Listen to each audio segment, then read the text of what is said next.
Coming up next on 13 ABC Action News at 5. When we started the year, we were paying approximately $34, $35 a ton for salt. It's now at $145. Breaking the budget. One local community out of money when it comes to snow removal. A historic downtown looking for some rehab help from the state. And helping the families of the fallen firefighters at a fundraiser that's going on right now. More bitterly cold air for tonight and tomorrow, and once that starts to move out, guess what moves in? Yeah, more snow. But we start tonight with a breaking news alert. Toledo police have now arrested a man in connection to a cab driver's death. Security cameras show that William Moore was getting punched in the face last May outside of Chuck's on Monroe Street. Toledo police confirmed this man, Curtis McDuffie, is now charged with involuntary manslaughter. Authorities ruled Moore's death was a homicide back in November. McDuffie is scheduled to be arraigned tomorrow. And now we continue our coverage of the Arctic blast. The sun peeking out today, but the cold continues. You're taking a live look at our Tarda Tower action cam. A dry day after more weekend snowfall, but the chilly temperatures still untapped for this week. Welcome to Action News at 5. I'm Diane Larson. And I'm Bill Horman in for Lee Conklin tonight. Thanks for joining us. Another cold snap to start this week, and our team continuing to bring you the latest on this Arctic blast. Meteorologist Ben Cathy tracking the latest snowfall totals. 13 ABC's Christina Williams explains how much the snow is costing one community. But we want to start with Chief Meteorologist Jay Birchback with a look at what's next. Jay? Well, more cold air is next. Tonight and tomorrow back below zero. So this morning's low of about 4 below is very representative of what's on the way the next couple of days. Right now we're tracking some flurries on live Doppler 13,000 HD after a nice brilliant blue sky in Toledo most of the day. Lake effect clouds and a few flurries have snuck in. So basically from Swanton through Sylvania, downtown northward, you can see up here more blue, just some light flurries passing on by. These will give way to clear skies again after about 9 or 10 p.m. Weather story, cold for now. That's our first headline tonight. Back below zero tonight, back below zero tomorrow night. Getting warmer, yes, temperatures in the 20s, even some 30s on the way, but we talked about this so much this year. The pattern's either cold and dry or warmer and snowy, and that pattern will repeat itself. It looks like becoming active late this week. Thursday, Friday, Saturday, Sunday, Monday, we have 4 weak storms, one after another, and each one could bring us snow accumulations. We'll update how much and exactly when we're expecting that in just a bit. Well, this active winter weather is costing a lot of counties a lot of money. In fact, the Road Commission up in Monroe says they have busted their budget and they're looking for ways to save money. But 13 ABC's Christina Williams explains every cut comes at a cost. Every time the snow falls, the Monroe County Road Commission is working, but the cost of the job is adding up. The commission already has used their entire winter budget of $1.8 million, and the salt supply is running out too. This is how much salt is left. It seems like a lot, but just to give you an idea, at one point this entire barn was filled with salt. When we started the year, we were paying approximately $34, $35 a ton for salt. It's now at $145. The Road Commission supplies salt to Monroe Public Schools and neighboring townships. But with demand going up and prices skyrocketing, they might have to stop. The commission is hoping to get some extra money from the state, but without the cash, summer projects could be in jeopardy. If none of those other options happen, we will be reviewing our budget to see which projects come off the table. This is actually the worst part, right? Sam Riffle lives on Samaria Road, a spot notorious for potholes. Horrible. I won't even let my wife drive on it. I tell her to go to Lewis Avenue. She goes out of her way to get to work. Riffle says his road is on the books for repair. But if old man winter strikes again, it might be another bumpy spring. Can't live life without taxes at Monroe County. You can't live life without potholes. In Monroe, Christina Williams, 13 ABC Action News. Well, the Road Commission meets tonight at 7 o'clock. Members will discuss whether to stop supplying salt to area townships and schools. Safe to say that February started right where January left off. No let up from our harsh winter. We've only cracked freezing just one time this month, and that was the day that we had almost an inch of rain. Meteorologist Ben Cathy decided to dive into the cold numbers, and he's here with more. Ben? And Diane, we're only at the 10th of the month today, and yet we find ourselves among the top 10 snowiest Februaries. Already at more than 15 inches of snow on the young month. We're more than 6 inches ahead of a normal monthly total. As you no doubt know, that's left quite a snowpack. Side streets and slide-off show the snow-capped ice at some of its heaviest. The Glass City only hit 32 once this month, and we've got a full extra week of below 32 highs in January when compared to our average. That means very little melting ever occurred. For the deepest stuff, we headed into one of Ottawa Hill's secluded parks. Technically, Toledo has about 9 inches of snowfall on the ground right at the moment. That number comes from the National Weather Service office in Cleveland and Toledo Express Airport, but most of you probably have a lot more. That's the same story here in Ottawa Hills, where we got about 14 inches in a hole we dug out. 5 inches of moisture has fallen so far this year, and we've still got about 3 inches left to melt off when that melt-off comes. You may have seen this graphic before, but it's undergone another update after this weekend's fresh powder. We've moved from 10th place to 3rd place overall in less than a week. And there's a good chance we'll break the all-time record for snow. We've got less than 6 inches of snow to go, and spring starts in about 37 days, but it's eventually going to get here. Reporting live, I'm meteorologist Ben Cathy for 13 ABC Action News. Happening right now in downtown Toledo, a big event to honor the 2 Toledo firefighters killed in the line of duty last month. Hundreds are helping the families of Stephen Machinsky and James Dickman by filling the boot. That fundraiser began just a few minutes ago at Pizza Populous next to the ballpark. 13 ABC's Christine Long live downtown with details on tonight's event. Christine. Pizza Populous is normally closed on Mondays in the winter, but this is a special occasion. Take a look back here. If you come out here this evening, when you stop by the restaurant, you'll see firefighters doing everything from tending par to serving food to making pizza. All of the regular Pizza Populous staff members are volunteering their time, and all proceeds will go to the Machinsky and Dickman families. The general manager says you don't have to be seated to donate. If the wait is too long, there will be several booths around the restaurant where you can leave your donation. All carry-out orders will go toward the boot benefit as well. Now, Fill the Boot runs until 9 o'clock tonight. The restaurant is on the 500 block of Monroe Street next to Fifth Third Field. If you can't make it out but want to donate, you can visit any area PNC Bank location. Reporting live downtown, Christine Long, 13 ABC Action News. And the man accused of starting the fire that killed Machinsky and Dickman is scheduled to be arraigned tomorrow morning. Ray Abu Arab faces murder and arson charges. Of course, we'll bring you the very latest on Action News at noon and on 13 ABC. In our crime and safety alert this evening, man was shot in the leg this afternoon in the 700 block of Prouty. Police say the victim was involved in some sort of a dispute with another man. The shooter ran off. Police say the victim will be okay. Turning now to the economy in one of our area's most historic downtowns wants to get a facelift. Adrian, Michigan is hoping to partner with its business owners on a project to rehab its older buildings. 13 ABC's Melissa Veitch has more on what this means for the historic area. Melissa. Diane, a lot of the owners of these beautiful historic buildings in downtown Adrian would just love to finish off, say, the 2nd and 3rd floors, maybe into apartment space. But the cost and the work to do that has been more than most could handle, as you can imagine. But until now, there's a program to revitalize historic downtown buildings around the country, and it could help them get funding. Doug Grossman is a downtown Adrian business owner. He bought Maddie's Bar and Grill over 10 years ago, and the bar business is good, but the 2nd floor remains empty and unfinished. We've wanted to renovate the upstairs, but you know, it's time and money. Now Grossman and other business owners in the downtown area are getting some help to do just that. They're gathering here to learn more about the rental rehab program. Chris Miller is the Economic and Downtown Development Coordinator for the City of Adrian. We have quite a lot of buildings downtown that have unused upper floors. Miller says, fill that space, fill the businesses. It'll support our existing businesses downtown, the existing restaurants and the entertainment venues and the retail. And it will spur new economic growth in all those areas, he says. Here's how the funding works. The property owners have to prove they can finance up to 25% of the renovation. The federally funded program will pay up to $35,000 toward each rental unit. And then the City of Adrian has hired a developing firm to help business owners negotiate all the state and federal guidelines. We fill out the paperwork, we apply to the state of Michigan for the funds. We even help facilitate all the different asbestos surveys, lead surveys. The list goes on, but the goal is that the projects will get finished without getting buried in paperwork.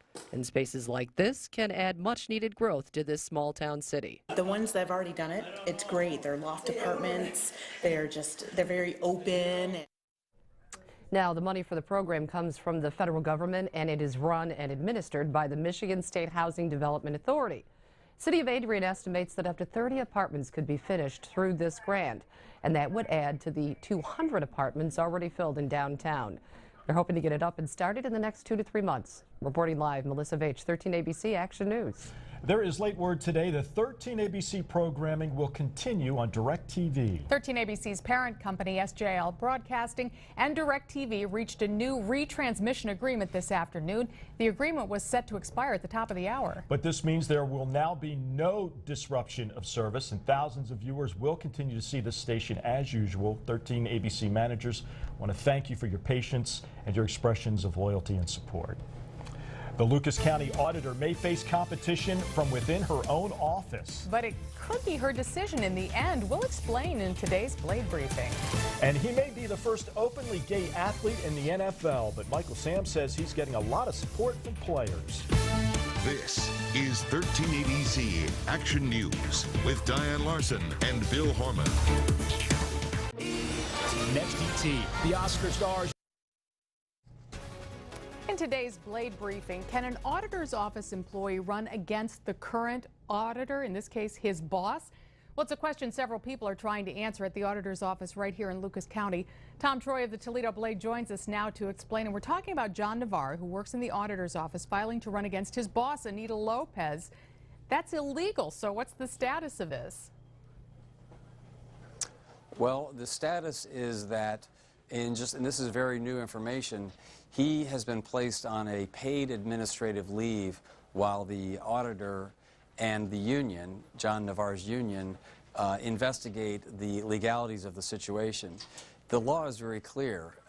He cannot participate in partisan political activity. He can vote, he can express his opinion, but he cannot be a candidate. I don't think he was aware of this. I don't think the people who helped him get on the ballot were aware of it. They became aware of it after Ms. Lopez pointed it out last week. So the decision is kind of up to her as to what disciplinary action to take, but there doesn't seem to be much doubt about the fact that it's illegal for a person in the civil service employment of the state to run for partisan office. Okay, that question of legality is one thing, but the other part is, can Anita Lopez give him permission to run and essentially say, yeah, you can fight me for my job? Yes, she can, theoretically, and there's precedent for that. The prosecutor's office has a 1983 Attorney General's opinion saying that a supervisor can give permission for an employee to run for partisan office, but that doesn't prevent him from being charged with a misdemeanor. I mean, there's actually a misdemeanor violation here, including fine and time in jail. So what's happening, and this is since we last spoke, Diane, what's happening is they've put him on a paid leave, and the union and the management in the auditor's office are investigating the legal status of Mr. Navarre. Now, if he does step down and decide not to run, there are other options for the Republican Party. Which are? What are they? What are they? If he steps down, the party can appoint a substitute for him, and that's happened before. Alternatively, somebody could run as a write-in candidate, get elected, nominated that is, as a Republican, and then be on the ballot in November as the Republican. And that's what happened 4 years ago. There was a write-in candidate for Anita Lopez.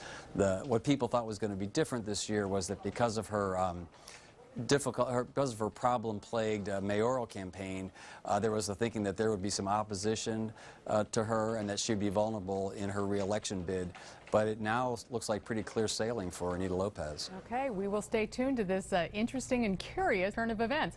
Tom Troy from the Toledo Blade, thanks for being with us. Of course, we can read about it in the paper and at ToledoBlade.com. Now, 1380Z First Warning Weather with Chief Meteorologist Jay Birchback. Look at those icicles. Wow. This is from Findlay earlier today. The Arctic blast continues, but with the sunshine this time of the year having more energy and it's warmer, it starts to melt off the snow on the rooftops and the eaves, the troughs that is, and it looks like that's causing some major icicles there down in Findlay. Would not want to walk below that. This weekend, the snow came through. It was light and fluffy. There wasn't much wind, and it wasn't that cold. So finally, a pleasant snow, if there is such a thing this year, right? Here's our Viper HD system still tracking some flurries in Michigan. No accumulations today, so rest easy. These are off the Lake Michigan shoreline here, so lake effect flurries with clouds from about out now Maumee and Rossford northward, maybe a flake or two in Genoa and Waterville, but again, this will move on by tonight. We put our maps in motion to show where it's coming from. Still mainly clear skies down in Findlay, Bowling Green, Defiance southward, but as you get closer to the Turnpike and northward, gray skies, and within that, a flake or two of snow. You can almost tell here with our view. This is looking off to the southwest, so the right side of your screen's more in the northerly direction, the left side of your screen more in a southerly direction. So with this live action cam, you can kind of get the idea that there is some sunshine out there despite in Toledo. If you look up right now, it's kind of cloudy. North winds have become westerly at 9 miles per hour, so the wind chill 7, but that's nothing like we've felt the past couple of weeks. Actual temperatures here range from 11 in Findlay to about 19. Looks like a few places like Sandusky, Monroe, Adrian, Wauseon, Napoleon, all at 19. The rest of us between those two numbers. And that's our focus for tonight. No accumulation of snow. Skies will go mostly clear, and that temperature will drop again. This morning, we were at 4 below for the low temperature. I think we'll come close to that, if not drop a little below that tonight. So 5 to 7 below in most spots. That's 7 a.m. tomorrow. Wind chills, thanks to light wind, not much lower, about 10 to 15 below. Tomorrow's high, let's say lower teens. We're hoping with that sunshine again tomorrow to boost us into the double digits. Average high, mid to upper 30s. I think we might see that in the 7-day, but definitely not tomorrow. Back below 0 for one more night Wednesday morning. That darker shade of purple, that's about 5 to 10 below. Areas east of I-75 may hold near just above 0. Of course, usually a little bit warmer out by Lake Erie. And then high temperatures for the daytime Wednesday on the rise, upper teens and lower to mid-20s. So here's your forecast tonight. 7 below. Have to watch for this one ingredient with the light winds tonight and that moisture in the air, some patchy freezing fog. And it's nothing new. It's just we don't get it too often. It's when we have fog that forms with below freezing temperatures. So what that does can lay down some slippery spots on the roads and kind of give your car a little glaze on it. So be aware of that tonight. 7 below again. Wind chills around 10 below 0. 13 tomorrow's high. Mostly sunny, but still kind of cold, with that northwest wind around 5 miles per hour. So the first few days, the story, the cold air. Once we get to about Thursday, Friday, which is Valentine's Day, it does start to warm up. Highs in the 20s and 30s, but we have 4 storms on the way. Not big, huge winter storms, but each one will drop a layer of snow. We're thinking the first one Thursday night, 1 to 2 inches. The second one during the day Saturday, 1 to 3 inches. The third one Sunday, 1 to 3 inches. And Monday, still a question mark, so I'm not going to put numbers on it just yet, but I do think maybe an inch or 2 additional with a high temperature of 34. So taking the positive from this 7-day, 1, most likely breaking the all-time snow record set in 77, 78, and 2, we might break freezing by early next week. That's President's Day on Monday. So most schools are closed anyway. Let the kids enjoy the snow, I guess, and the adults too. Yes, come on, enjoy it. It's out there, might as well. Okay, I'd be fine if we didn't break the record, though. It's okay. We're this close. You're going to come in second place? Yeah, we can stop right now. Go for the gold, I say. We'll see. I have no control over it, no, so you don't. we'll have to wait and see Nobody what happens. does. All right, Jay, thanks. That pesky fine print could leave you broke. We'll tell you how to avoid just that in tonight's I-Team Consumer Alert. A woman used to helping others is now alerting people to a scam. Cost her big money, but it's something you can avoid. Here's Sean Hanford with how in tonight's I-Team Consumer Alert. Sean. Yeah, this is a case of the catch, that little bit of fine print that suddenly turns that really good proposal into something that will put you in a really bad situation. You know, when you realize it's happening to you, it's very different. This 84-year-old widow and retired nurse spent her entire life helping others, and now Doris Galinas needs help herself. And they called and said that I had won a big prize from the Mega Millions, and there was 2 cars and a Mercedes.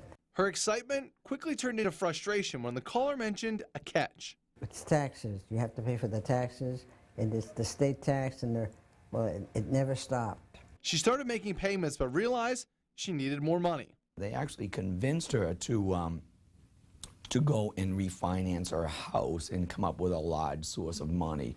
So she refinanced her house at their advice and took out $151,000. Doris would go to the post office quite a bit to send in her payments, and that caught the attention of clerks there. We were concerned for her in having her come in so often mailing the express. So they asked her point blank, do you believe you were caught up in a scam? I believe every clerk that dealt with her tried to explain that we didn't feel this was right and that something wasn't right about it. But she said she was okay. They say, well, we just want to make sure you're not being scammed. And I say, oh no, I'm not being scammed. That is when the authorities were brought in. They have absolutely no mercy when it comes to exploiting our senior citizens. So the best thing we can possibly do is talk about it so that everybody knows how these schemes operate. All told, Doris lost about $100,000. I thought I was too smart for that, but there's nobody that smart. And she lost just about all of her life savings. All she had to do was realize that as soon as you are being asked for money to get money, it's a scam. Reporting live, Sean Hegarty, 13 ABC Action News. Well, a bombshell in the football world this morning. A star athlete is on his way to becoming the first openly gay player in the NFL. Michael Sam is an All-American defensive lineman for the Missouri Tigers, who's expected to be drafted in May. Sam came out to his fellow players and the world. He claims his teammates are already rallying around him. If I work hard, if I make plays, that's all that should matter. Can he help us win games? Is he a team player? That's all that should matter. Now, some NFL insiders worry that Sam's announcement could be a bad idea. One person told Sports Illustrated that his sexuality will be a big distraction. Another said football is not ready for an openly gay player. A busy day in Sochi. Team USA earned a place on the podium again. A warm day in the mountains made for some tricky conditions, but that didn't seem to bother Americans on both the ice and the snow. The U.S. winning medals in skiing and figure skating today. The Netherlands, Canada, and Norway topped the medal race, each with 7. Russia has 6 medals. The U.S. rounds out the top 5 with 5 medals, 2 golds, both in snowboarding, and 3 bronze medals. And there's a ton of anticipation leading up to men's hockey. The puck will hit the ice in just 2 days, and when that happens, a 10th and 11th Bowling Green Falcon will participate in the Winter Games. One, a sophomore defenseman from Latvia. The other, the Team USA head coach. We continue to prove you can do whatever you want to do coming right here. And we've been saying that, you know, look at, we've got examples of it. We're not gonna overstate it, but we're very proud of it. And our special report airs tonight on 13 ABC Action News at 11. Well, whether you're cooking dinner for 2 or you're heading out for your Valentine's Day dinner, we'll help you have some cash, or save some cash, that is. Super Saving Monday next.